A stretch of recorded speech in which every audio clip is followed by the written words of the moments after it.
till this day, I kind of try to go back in my mind and my life and try to pinpoint moments in my life where I noticed that that was an impact on where I'm at now. When we first moved to this neighborhood, it was predominantly white. Not a lot of Mexicans, but then it all became Mexicans. Anywhere you go, it's like white neighborhood, Mexican neighborhood, black neighborhood, so we kind of never really intermingle with each other.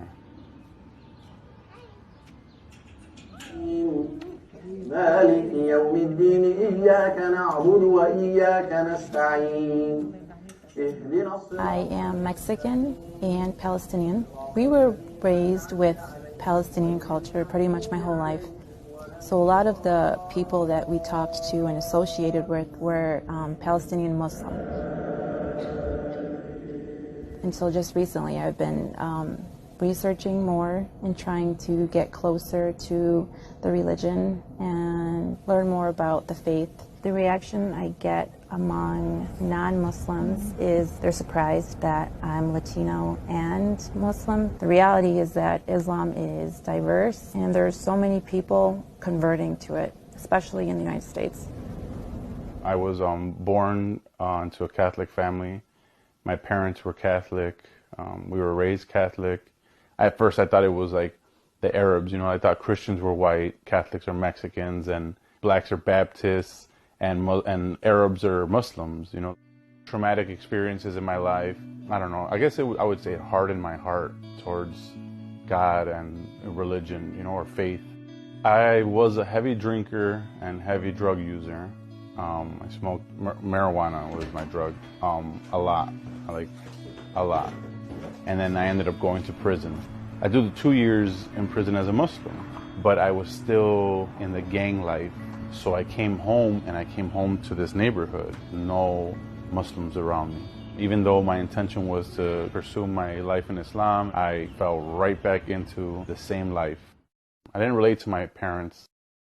It's so difficult to have a religious conversation with people who are not really open to listen about something else.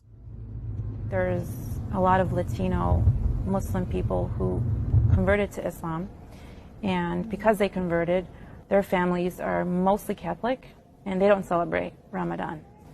They don't have that sense of community or family who is also practicing. So they're sort of in the same situation as I am, because a big part of Ramadan is bringing people together. Thank you very much for attending our first iftar as Ohala Foundation.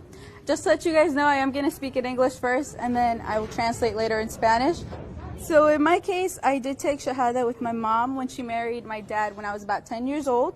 It was hard realizing that I would have to do this journey by myself because my family wasn't really practicing at the time and I didn't have any Muslim friends. I also did learn that if you don't have someone to look up to, then it's your responsibility to become that person for somebody else. Allahu Akbar, Allahu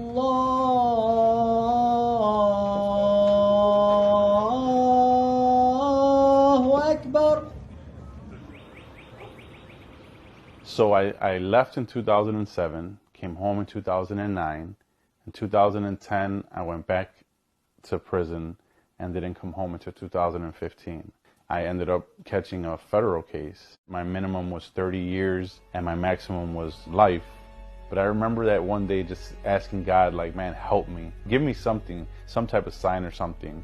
They put me in a cell by myself and I find 2 books, James Patterson and a Quran. And in my 8 years of being in prison, I've never, ever seen a Quran laying around anywhere.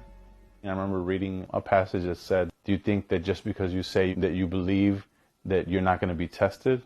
I didn't end up having to do 30 years.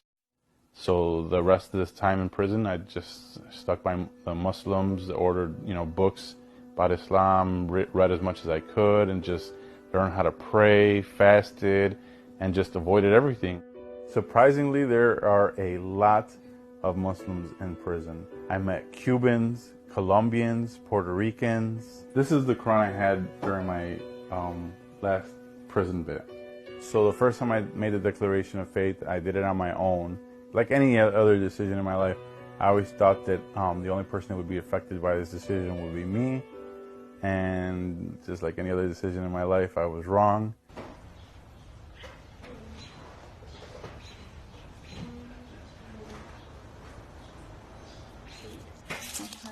Is your mom more comfortable with you wearing the hijab now? Yeah, she still calls me crazy girl. You know, my mom tried on the hijab just to try it. Just to try it. You know, she's a little bit more accepting now. You know, I had to explain how it was really meaningful to me. It took her like a couple months, and now she's... Your mom is happy with it now? She's happy with it. Did you feel like you had to wear it like right after converting? I actually wanted to wear it since I converted. My mom and my dad, because they're very Catholic, I was just so afraid of their reaction. I guess they haven't seen anybody wearing hijab in Mexico. I walk and I go like this and I turn back. The guy looked like, he looked at me like, and then they went back and looked at me like, what's going on? And actually, when I was crossing the border, my cousins were like, "Oh my God, they're gonna think you're a terrorist. They might not let us in." The sisters have, I think, the hardest job of representing Islam, like, because they can't hide. You know, the sisters that cover up, like, they can't go anywhere and not be Muslim. These are the thobes that I have. They're inside out because I just washed them.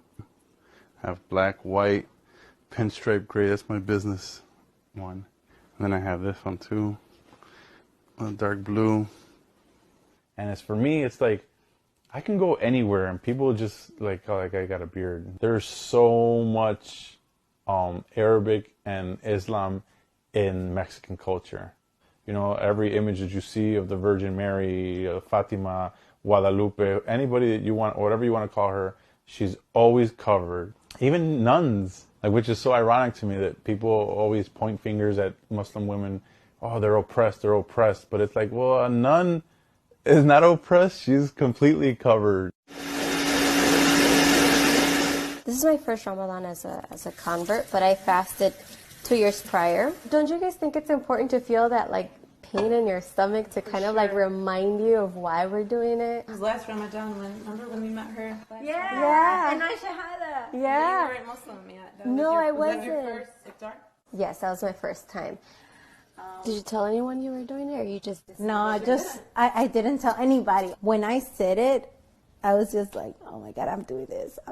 Like, I couldn't even tell my family because they're very religious. I'm like, and that's sad, you know, that you can't go to your family. Here you go. Take this one. Well, what's this not authentic? No, porque no tenía cilantro. It didn't have serrano.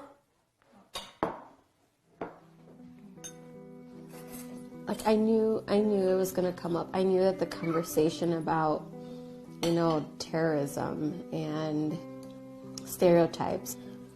And I think that's one thing that either it can make you or break you. You could say, I want to break the stereotypes, or I'm scared of what others might say.